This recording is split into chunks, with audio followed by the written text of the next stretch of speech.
Olá, meus alunos queridos. Então, vamos para mais uma melhor aula do dia?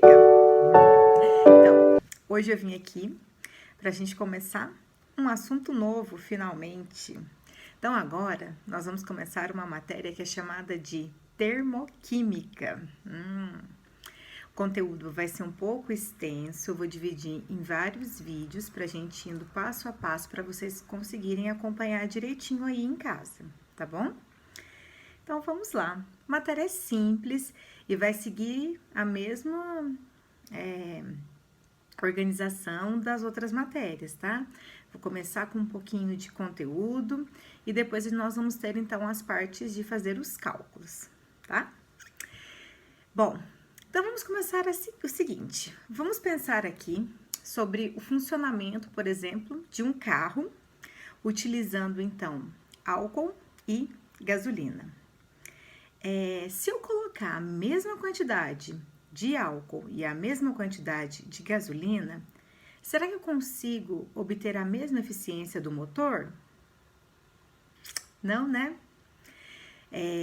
Como a gente diz que a gasolina tem um poder calorífico maior do que do etanol, do álcool, então nós conseguimos obter um rendimento maior utilizando a gasolina, né? Então eu vou conseguir andar uma quantidade de quilômetros maior utilizando gasolina do que álcool, por causa desse negócio aí que é chamado de poder calorífico, tá? Tudo que nós temos na nossa vida envolve energia. Então, tudo que a gente vai fazer, nós vamos precisar de quê? De energia. Para manutenção do nosso organismo, o que a gente faz? Nós ingerimos, então, alimentos e, através do alimento, nós conseguimos, então, obter a energia, tá? E agora, nós vamos ver, então, como as reações químicas podem liberar ou absorver, né, energia durante o processo da reação química, tá? E é isso que nós vamos estudar, então, na termoquímica. Então, a termoquímica, nós podemos dizer, então, que é o ramo da química que estuda a energia liberada ou absorvida durante as reações químicas, tá? Então, aí, ó, presta atenção direitinho, então, no conceito, para você saber o que vai tratar essa matéria agora, que é a termoquímica, tá? Vamos começar agora revisando uma matéria lá do primeiro ano, que você também já viu no ensino fundamental, sobre aquele diagrama de mudança de fases. Vou colocar aqui o diagrama para vocês relembrarem as mudanças de estados físicos que nós temos, né? Do sólido para o líquido, do líquido para o gasoso, todas essas transformações aí de estado. Para que ocorra a mudança de estado físico do sólido para o líquido e do líquido para o gasoso, vai acontecer o quê? Vai envolver, então, a absorção ou a liberação de energia durante esses processos, então, de mudança de estado físico, como vocês podem ver. Então, quando nós estamos passando do estado sólido para o líquido e depois para o gasoso, acontece, então, uma absorção de calor, como vocês podem ver no diagrama. E quando nós estamos fazendo o processo contrário dessas mudanças de estado físico, do estado gasoso para o líquido, para o sólido, acontece então uma liberação de calor, tá? Isso é muito importante porque nós vamos verificar isso aí dentro da termoquímica, tá?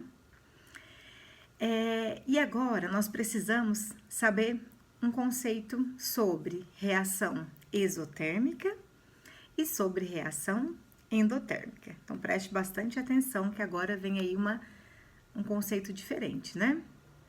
Então, reação exotérmica é quando acontece uma reação química e nela ocorre, então, liberação de calor. Por exemplo, se eu ficar perto de alguma coisa que esteja pegando fogo, esteja sofrendo uma combustão, a sensação térmica que nós sentimos é o quê? Calor. Então, se eu ficar perto de qualquer reação que está acontecendo ali e eu sinto calor, é porque essa reação ela é chamada de exotérmica. Ela libera energia para o meio. E se eu estiver perto de uma reação que está absorvendo calor, a sensação térmica que eu vou sentir é de frio. Então, por exemplo, quando a gente vai colocar o gesso na mão, alguma parte do corpo que você quebrou, né? Então, ela quebrou a mão, vai colocar um gesso lá no braço. Na hora que vai preparar lá a mistura para fazer o gesso que vai colocar na sua pele, utiliza água a temperatura normal. Temperatura normal não, temperatura ambiente, né? Só que aí, na hora que você coloca na pele, você vai sentir o quê? Gelado. Mas usou água gelada para fazer essa mistura? Não, né? É porque esse tipo de reação é uma reação que é chamada de endotérmica. Ela precisa absorver calor, tá, do meio para que ela ocorra. Então, nós vamos sentir então a sensação de frio, tá? Então, revisando. Reação exotérmica, reação que ocorre com liberação de calor.